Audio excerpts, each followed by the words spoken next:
Hey man, say man, it's the one and only Jamaica man with a face reveal edition, the 7th episode of PDX Business, brought to you by ISM with collaboration with HoopSpaces. Thank you very much to Chris, aka HoopSpaces himself, for allowing me, and not only me, but several other contributors, the opportunity to let you know how we get down in our particular franchise. JP the franchise, speaking of franchise, he is the franchise with HoopSpaces.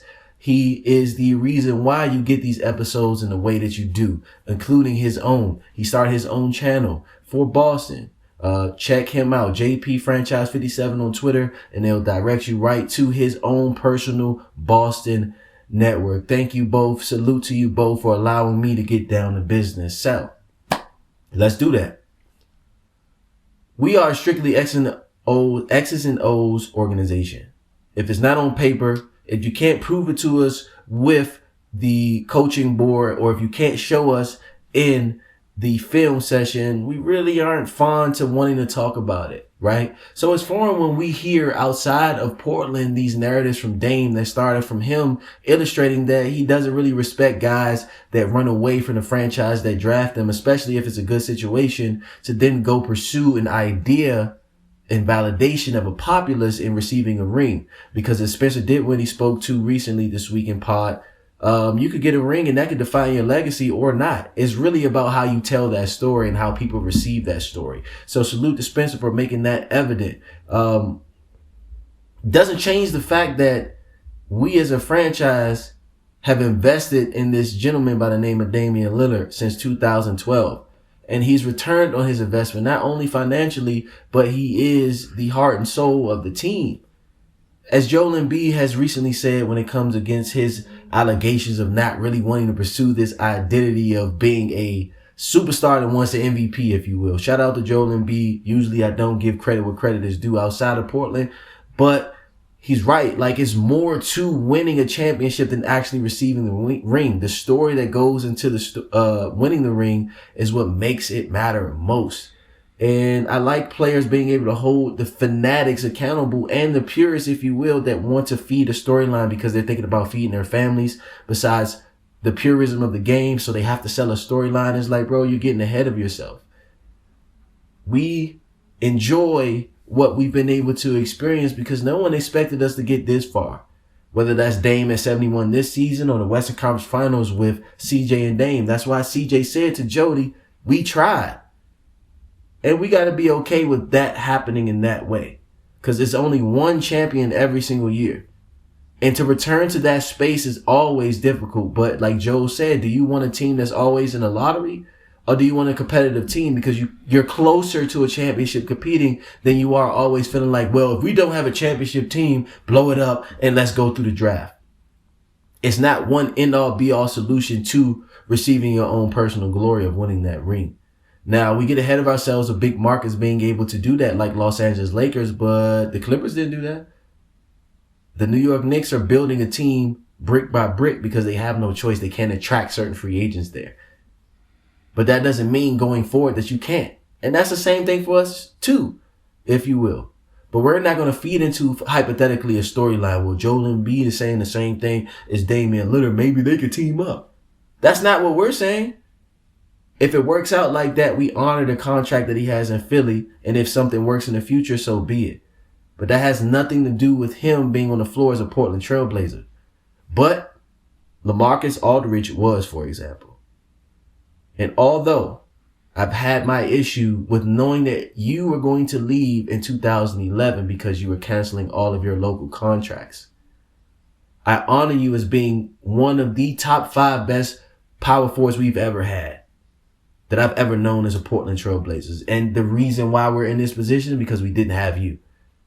We need to have a player like you that could stretch the floor, defend the rim, play the 5, and get 20 plus and 10 rebounds at the same time.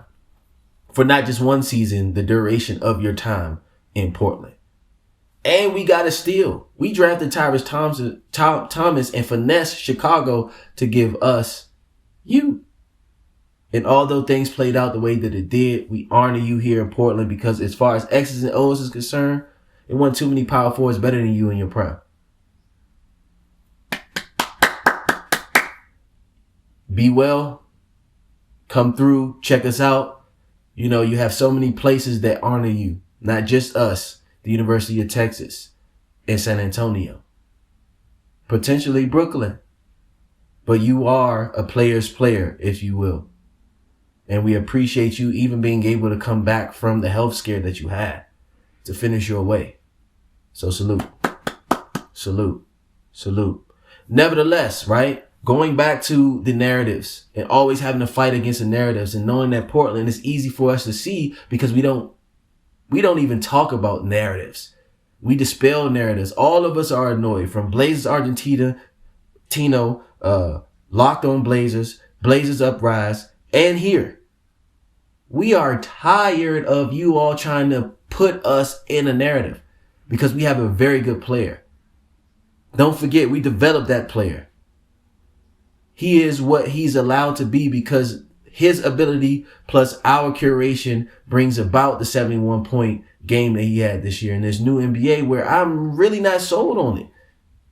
But he earned it, and y'all know he earned it because we didn't have any talent outside of him for the most part that was healthy, that was clicking, but only for 10 games.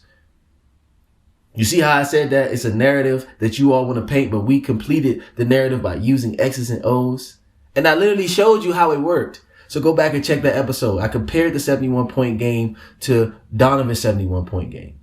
But I also compared the team that Donovan was on and losing to Houston in my own curation of Ism Sports. That is really about who shows up to play hard no matter who's on the floor. And we got to give credit to Chauncey. He's had these players commit to the style that he wants all year long. Now it hasn't translated to wins because young teams typically don't hold leads. That's an X and O's fact. Right? You see how I boiled it from Damian being a staple to Chauncey being a staple. So anybody within our network that I would now hold you accountable to, that wants Terry Stotts to walk back through that door, he's not. We want Phil Knight to be the new CEO of the team. He is not. And Jody said that she's not selling the team. That's what it is. So let's smell the roses. People outside of Portland. Dame's not going anywhere because he said he's not going anywhere. We're not entertaining the thought of the possibilities and hypotheticals for your storyline. Because somebody had the nerve to say that now Dame's not valuable enough to get assets back if he is traded anyway. That sounds like somebody knowing that they can't get what they want, so they have to create a narrative to dispel the fact that we have integrity in Portland. Right?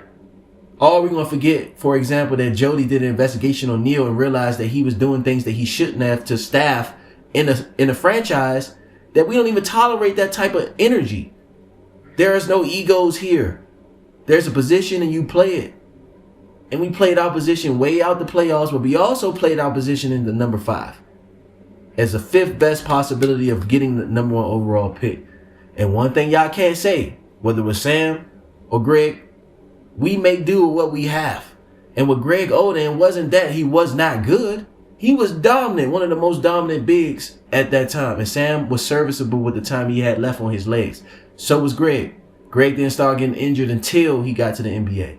He hurt his wrist right beforehand, and then they did the MCL scope surgery thereafter. You see that again? Not a storyline, what actual happened X's and O's. So hypothetically, we're not going to go into whether we get the first pick. We know last year we got the 7th, and he's now seen as a starting 2 guard in this league. It took him all of these games, but that's what rookies typically do. So, to keep you on point, Dame's not going anywhere. Chauncey's not going anywhere. He has so much support that Josh Hart playing for the Knicks vouched for him. And he's not even on the Portland, so you got to understand what we're doing here. You know how real you got to be to get people outside of your franchise to respect you, vouch for you, go to bat for you? Don't forget that Portland's an integrity franchise. Not a large market. We can't buy players. We're not just drafting players. We are developing integrity. We sync with the chip here.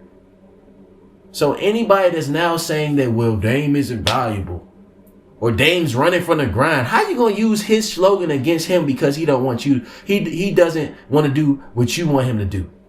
Shut up. Like real life, shut up. Go talk in circles with people that actually care about what you're talking about, because in Portland we don't.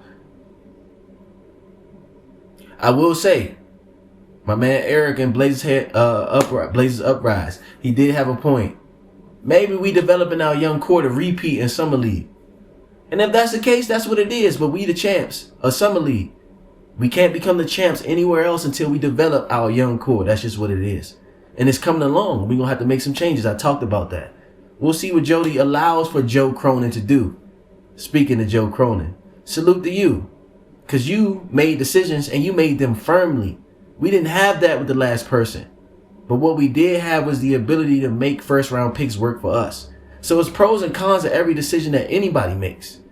But what y'all not going to do over here is not talk storylines and then ignore the business. The business is to compete. And if you compete, you have a chance to win a championship. But there's only one champion every year. How many championships you think we won? 18? 19? We already have one in the 70s. The option is to win one at a time. And a lot of the times, a lot of people that tell us about ourselves, they haven't won in a long time either. You probably should focus on yourselves. Your personal life first and foremost with your mental health. Because a lot of the times, that's how people choose teams. And before I go, please follow Jamaican Man on all social media platforms. UOP, yeah, you know me on Twitter. The reason why I fell in love with Portland, let that be known, it's because in 99, a lot of people were writing off the Trailblazers. But for a kid like myself from adverse environments in Southeast DC, I connected to that. I said, them a bunch of real ones that's doing things outside of basketball and they're pieces in basketball because they were winning games. People just didn't like how they were winning games. Sound familiar? Because that's exactly what they're trying to paint the picture of a team that literally changed their identity. There is no bad guys on the team anymore. There are high quality, ethical basketball players. Oh, well, Nurkic is this, Nurkic is that. Nurkic's been our homie since day one.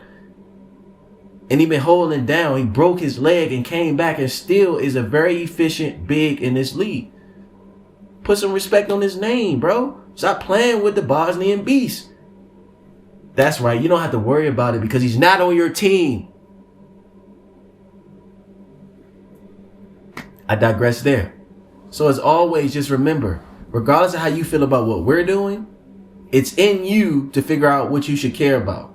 And last time I checked, your tweets, your comments, your concerns, your opinions don't put any money in Damian's pocket. It does not do anything for us in Portland at all. And we never cared because don't act like y'all ain't start caring about us until Dame got here. Or you forgot about Brandon Roy. Right? There's so many players. Spencer said it, Dame said it. If you're not Jordan, LeBron, Kobe, or the like in that echelon of greatest of all time, they're not even going to talk about you when you finish anyway. We know we're not competing with these franchises that bought championships or competed at a time where it was not that heavy of a competitive advantage. You don't see us hating on them. So stop hating on us. Because deep down, it's in you, not on you. Ism.